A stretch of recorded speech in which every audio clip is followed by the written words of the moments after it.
ಪಾಕಿಸ್ತಾನದ ಅಪ್ರಚೋದಿತ ದಾಳಿಗಳು ಮತ್ತು ಕಾಲ್ ಕೆರೆಕೊಂಡು ಜಗಳಕ್ಕೆ ಬರುವಂತಹ ವಿಚಾರ ಎಲ್ಲ ಗಡಿ ಭಾಗದಲ್ಲಿ ತಗ್ಗಿದೆ. ಕದನ ವಿರಾಮ ಘೋಷಣೆ ಆಗ್ತಾ ಇದ್ದ ಹಾಗೆ ಸಹಜ ಸ್ಥಿತಿಗೆ ಮರಳಿದ್ರು ಶ್ರೀನಗರದಲ್ಲಿ ಸಾರಿಗೆ ಸಮಸ್ಯೆ ಅನ್ನೋದ್ರ ಡೀಟೇಲ್ಸ್ ಲಭ್ಯ ಆಗ್ತಾ ಇದೆ. ಭದ್ರತೆ ದೃಷ್ಟಿಯಿಂದ ಶ್ರೀನಗರ ಏರ್ಪೋರ್ಟ್ ಅನ್ನು ಬಂದ್ ಮಾಡಲಾಗಿದೆ. ಡ್ರೋನ್ ದಾಳಿಗೆ ಪ್ರಯಾಣಿಕರ ವಿಮಾನ ಟಾರ್ಗೆಟ್ ಆಗೋ ಸಾಧ್ಯತೆ ಇದೆ. ವಿಮಾನಗಳ ಹಾರಾಟಕ್ಕೆ ಬ್ರೇಕ್ ಹಾಕಲಾಗ್ತಾ ಇದೆ. ಹೀಗಾಗಿ ಏರ್ಪೋರ್ಟ್ ಅನ್ನು ಬಂದ್ ಮಾಡಲಾಗಿದೆ. ಸದ್ಯ ಶ್ರೀನಗರ ತಲುಪೋದಕ್ಕೆ ರಸ್ತೆಯೊಂದೇ ಮಾರ್ಗವಾಗಿ ಉಳಿದಿದೆ. ಹೊರ ರಾಜ್ಯದ ಪ್ರಯಾಣಿಕರಿಗೆ ಭಾರಿ ಸಮಸ್ಯೆ ಆಗ್ತಾ ಇದೆ. ಈ ಪ್ರವಾಸ ಬಿಟ್ಬಿಡಿ, ಪ್ರವಾಸೋದ್ಯಮ ಬಿಟ್ಬಿಡಿ, ಬಟ್ ಅಲ್ಲಿಗೆ ಬಿಸ್ನೆಸ್ ಪರ್ಪಸ್ಗೆ ಹೋಗೋರಿಗೆ ಅಥವಾ ಬೇರೆ ಬೇರೆ ವಿಚಾರಗಳಿಗೆ ಹೋಗೋರಿಗೆ, ಸ್ಟೂಡೆಂಟ್ಸ್ಗಳಿಗೆ ವಿಪರೀತವಾಗಿ ಸಮಸ್ಯೆಗಳಾಗ್ತಾ ಇದೆ. ಕನೆಕ್ಟಿವಿಟಿ ಇಲ್ಲದೆ ಸಾರಿಗೆ ಅನ್ನೋದು ಎಷ್ಟು ದೊಡ್ಡ ಕನೆಕ್ಟಿವಿಟಿ ಅನ್ನೋದು ನಿಮಗೆಲ್ಲ ಗೊತ್ತೇ. ಸೊ ಶ್ರೀನಗರ ಏರ್ಪೋರ್ಟ್ನ ಚಿತ್ರಣ ಹೇಗಿದೆ, ಅಲ್ಲಿನ ಸ್ಥಿತಿಗತಿ ಹೇಗಿದೆ, ಜನ ಹೇಗೆ ಪರದಾಟವನ್ನು ನಡೆಸ್ತಾ ಇದ್ದಾರೆ, ಎಲ್ಲದರ ಡೀಟೇಲ್ಸ್ ಕೂಡ ನಿಮ್ಮ ಪಬ್ಲಿಕ್ ಟಿವಿಯಲ್ಲಿ ನೋಡ್ತಾ ಹೋಗೋಣ. ಕಳೆದ 2 ದಿನಗಳಿಂದ ಆತಂಕದ ವಾತಾವರಣ ಏನಿತ್ತು ಅದು ಕಡಿಮೆ ಆಗಿದೆ. ಪಾಕಿಸ್ತಾನದಿಂದ ಆಗ್ತಾ ಇದ್ದಂಥ ಶೆಲ್ ಮತ್ತು ಡ್ರೋನ್ ದಾಳಿಗಳ ಪ್ರಮಾಣವೂ ಕೂಡ ನಿರಂತರವಾಗಿ ತಗ್ಗಿದೆ. ಆದಾಗ್ಯೂ ಕೂಡ ಕಾಶ್ಮೀರ ಸೇರಿದಂತೆ ಬೇರೆ ಬೇರೆ ಗಡಿ ಪ್ರದೇಶಗಳಲ್ಲಿ ಹೈ ಅಲರ್ಟನ್ನು ಘೋಷಣೆ ಮಾಡಲಾಗಿರುವಂಥದ್ದು. ವಿಮಾನಗಳ ಸಂಚಾರಕ್ಕೆ ನಿರ್ಬಂಧ ಹೇರುವಂಥ ಕೆಲಸವನ್ನು ಕೂಡ ಮಾಡಲಾಗಿದೆ. ನಾನಿವತ್ತು ಶ್ರೀನಗರದಲ್ಲಿರುವಂತಹ ಡಿಫೆನ್ಸ್ ಏರ್ಪೋರ್ಟ್ನಲ್ಲಿದ್ದೀನಿ. ಸದ್ಯಕ್ಕೆ ಇದು ಸೇನೆಯ ವಶದಲ್ಲಿದ್ದರೂ ಕೂಡ ಸಾರ್ವಜನಿಕರು ಪ್ರಯಾಣಿಕರಿಗೆ ಅವಕಾಶವನ್ನು ಮಾಡಿಕೊಡಲಾಗುತ್ತೆ. ಆ ವಿಮಾನ ನಿಲ್ದಾಣದ ಮುಂಭಾಗದಿಂದ ನಿಮಗೆ ಇಲ್ಲಿನ ಚಿತ್ರಣವನ್ನು ಕೂಡ ತೋರಿಸುವಂಥ ಕೆಲಸವನ್ನು ಮಾಡ್ತಿದ್ದೀನಿ. ನೋಡಿ, ಶೇಖ್ ಉಲ್ ಆಲಮ್ ಇಂಟರ್ನ್ಯಾಷನಲ್ ಏರ್ಪೋರ್ಟ್ ಇದು ಶ್ರೀನಗರದಲ್ಲಿರುವಂಥದ್ದು.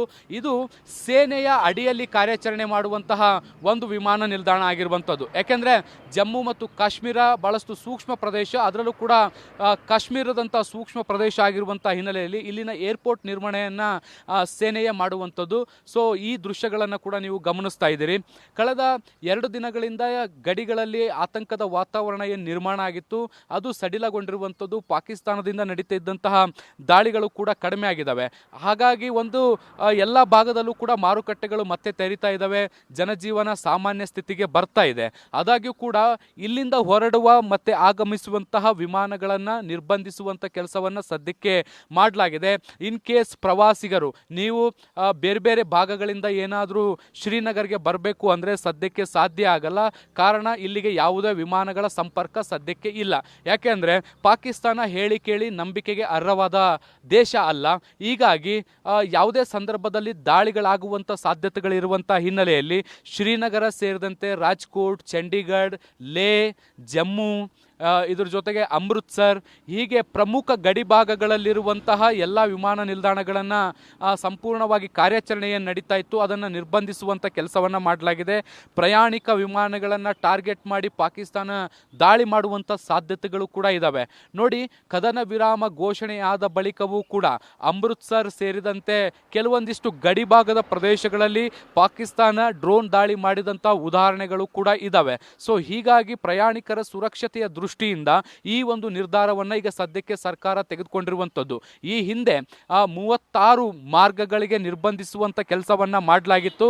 ಆದರೆ ಈಗ ಸದ್ಯಕ್ಕೆ ಒಂದು 10 ರಿಂದ 12 ಮಾರ್ಗಗಳನ್ನು ನಿರ್ಬಂಧಿಸುವಂಥ ಕೆಲಸವನ್ನು ಮಾಡಲಾಗಿರುವಂಥದ್ದು.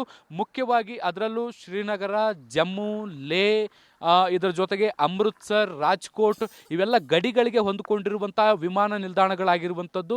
ಹೀಗಾಗಿ ಆ ವಿಮಾನ ನಿಲ್ದಾಣಗಳನ್ನು ನಿರ್ಬಂಧಿಸುವಂಥ ಕೆಲಸವನ್ನು ಈಗ ಸದ್ಯಕ್ಕೆ ಮಾಡಲಾಗಿರುವಂಥದ್ದು. ಜಮ್ಮು ಕಾಶ್ಮೀರದಲ್ಲಿ ಪರಿಸ್ಥಿತಿ ಸುಧಾರಿಸಿದ್ರೂ ಕೂಡ ನೀವು ವಿಮಾನಗಳ ಮೂಲಕ ಏನಾದರೂ ಈಗ ಸದ್ಯಕ್ಕೆ ಜಮ್ಮು ಮತ್ತು ಕಾಶ್ಮೀರವನ್ನು ಪ್ರವೇಶ ಮಾಡಬೇಕು ಅಂದರೆ ಅದು ಸಾಧ್ಯ ಆಗಲ್ಲ. ಕೇವಲ ನಿಮಗಿರುವಂಥ ಏಕೈಕ ಮಾರ್ಗ ಹೊರಗಡೆ ರಾಜ್ಯಗಳಿಂದ ಬರಬೇಕು ಅಂದರೆ ಮೊದಲು ಜಮ್ಮುಗೆ ಬರಬೇಕಾಗತ್ತೆ. ಜಮ್ಮುವಿನಿಂದ ಕಾರ್ನ ಮೂಲಕ ಶ್ರೀನಗರವನ್ನು ತಲುಪಬೇಕಾಗತ್ತೆ. ನೇರವಾಗಿ ನಿಮಗೆ ಶ್ರೀನಗರಿಗೆ ವಿಮಾನಗಳು ಸಿಗಲ್ಲ.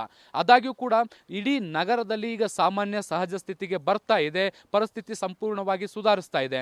ಮುಂದಿನ 1-2 ದಿನಗಳ ಕಾಲ ಇದೇ ಪರಿಸ್ಥಿತಿ ಮುಂದುವರೆದರೆ ಪಾಕಿಸ್ತಾನದಿಂದ ದಾಳಿ ಏನಾಗ್ತಾ ಇದೆ ಅಥವಾ ಸಣ್ಣ ಪುಟ್ಟದ ದಾಳಿಗಳೇ ಏನಾಗ್ತಾ ಇದ್ದಾವೆ ಆ ದಾಳಿಗಳು ಸಂಪೂರ್ಣವಾಗಿ ತಗ್ಗಿದ್ರೆ ಬಹುಶಃ ಈ ನಿರ್ಬಂಧವನ್ನು ಸಡಿಲಗೊಳಿಸುವಂಥ ಕೆಲಸಗಳಾಗ್ಬೋದು. ವಿಮಾನಗಳ ಹಾರಾಟಕ್ಕೆ ಅವಕಾಶವನ್ನು ಮಾಡಿಕೊಡುವ ಸಾಧ್ಯತೆಗಳಿದೆ. ಕ್ಯಾಮ್ರಾ ಪರ್ಸನ್ ಜಿತೇಂದ್ರ ಕುಮಾರ್ ಜೊತೆ ಶಬ್ಬೀರ್ ನಿಡಗುಂದಿ, ಪಬ್ಲಿಕ್ ಟಿವಿ, ಶ್ರೀನಗರ.